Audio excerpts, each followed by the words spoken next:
Kasama mo ito, Jack, with me, Papa Jack. Dahil ang issue ng sikat, issue nating lahat, kapili po ngayon, si Mrs. Evelyn Pagatpatan. Good morning, Mami Evelyn. Good morning, Papa Jack. Oh, saya-saya mo na. Kamusta ka ngayong umagang ito? Eto, masaya. At narito ako para ipaano yung aking anak. Ipaano po? Ipaano sa kanya. Iyan ko yung mga problema ko sa anak ko. Ganun po. Oo. Sige, meron kang anak. Pangalan, Rembert. Meron po. Ilan taon na po si Rembert? 22.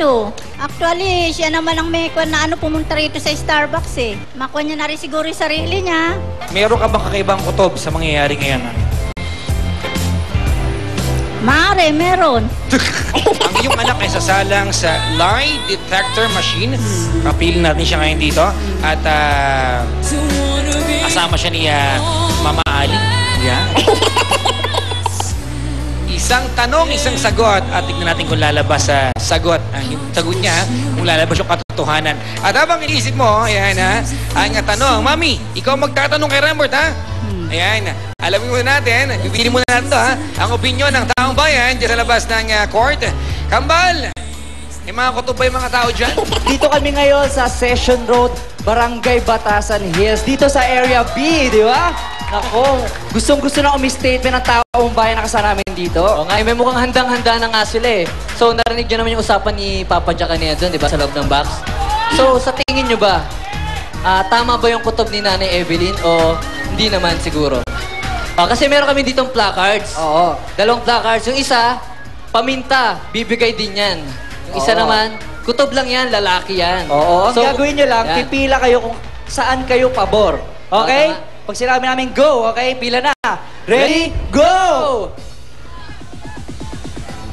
Ayan. Ayan po. Ay, nako, Ako, naguguluhan sila. Kambal, Kambal! Papa Jack! Ano mas marami? Yung kutob lang o yung talagang siya, bibigay din? Halos pantay. Halos pantay, no? Halos pantay lang din eh. Halos pantay, Papa Jack eh. Opo. So, nasa inyo po ang kasagutan kung... Nako, parang may meron pa rin nananalig, ano ha? Opo. May pag-asa po pa. eh. Meron pa din. Nakutob lang nga. Kapiling ni Mama Ali ngayon, tamang bayan, ang pinag-uusapan natin anak ni Mami Evelyn na parang may kutob ka lately, ano? Mapilantik. Eto na, kasama ko na si Rembert sa tabi ko. Rembert, nakahanda ka na bang sumagot sa mga katanungan? Mama, nanay niya mismo magtatanong sa kanya. Oo, nakikita natin, naka-strap on na siya sa lie detector machine. Eto yung mga chords. Eto, susukatin ang kanyang heart rate, ang kanyang heartbeat, ang kanyang breathing.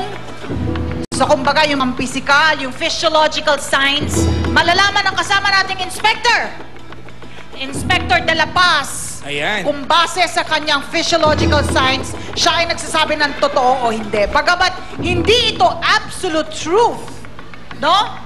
Sa pamamagitan ng pagsusukat na yan, malalaman natin, mas madalas nating malalaman kung nagsasabi ng totoo o hindi ang ating subject. Mami Evelyn, go! Ayan. Rembert, may tinatago ka ba sa akin sa ngayon? May tinatago ka ba sa nanay mo? Oo o hindi? Wala. Wala daw siya tinatago sa nanay niya. Nagsasabi ba siya ng totoo? Oo o hindi?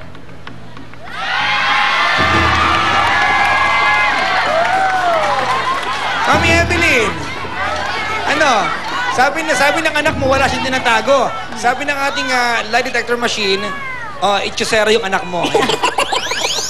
Ano ba yung katotohanan? Ikaw ba naniniwala ka sa kutob mo, Mami?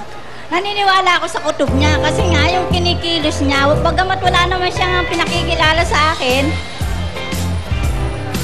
wala nga siyang pinakikilala sa akin, kaya ang kutob ko, baka meron, kaya tinatanong ko.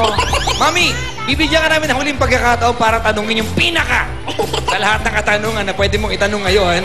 Pagkakataon mo na, Mami Evelyn! Rembert, itatanong ko lang sa'yo, bakla ka ba?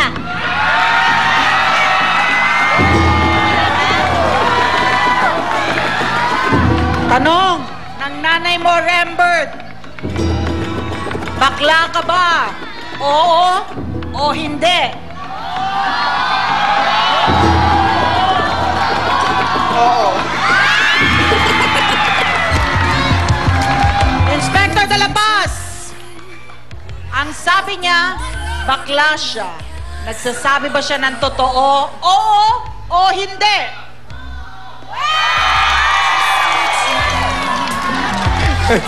Ano ba ang reaction ni Mami Evelyn sa nalaman niya ngayong umaga? Finally, Mami, confirmed. Ang tangi ko na lang sa kanya, yung ayusin niya na lang yung sarili niya. Tanggap ko na kung naging baklaman siya ngayon. O, ayan, Rembert. Yun naman pala, tanggapal naman ba ng nanay mo? Bakit hindi mo naman kaagad masabi sa nanay mo maipagtapat ang kasarian mo? Kasi natatakot din kasi akong magsalita sa kanya nung dating. Pero ngayon, tanggap niya na, okay naman po sa akin, maluwag na po yung akin dibdib.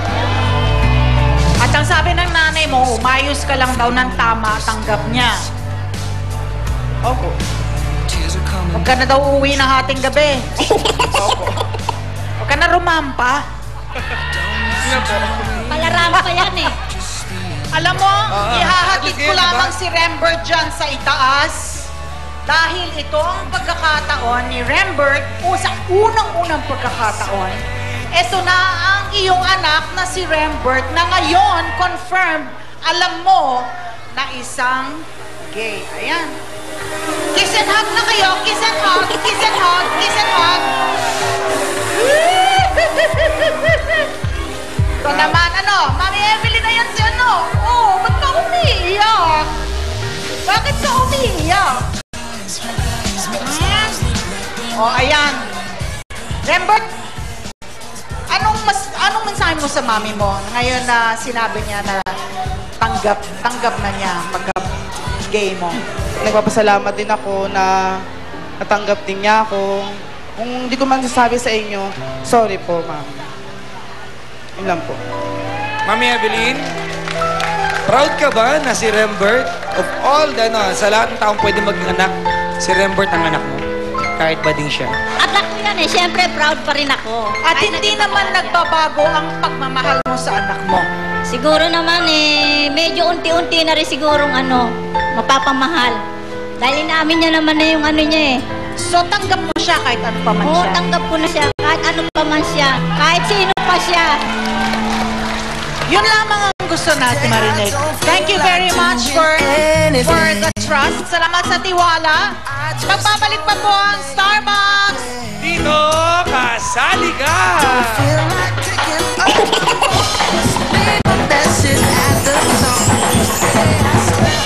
Dito sa Paris, may isang breakthrough in scalp care. Introducing Nutriem 10, a complex of 10 vitamin and mineral nutrients.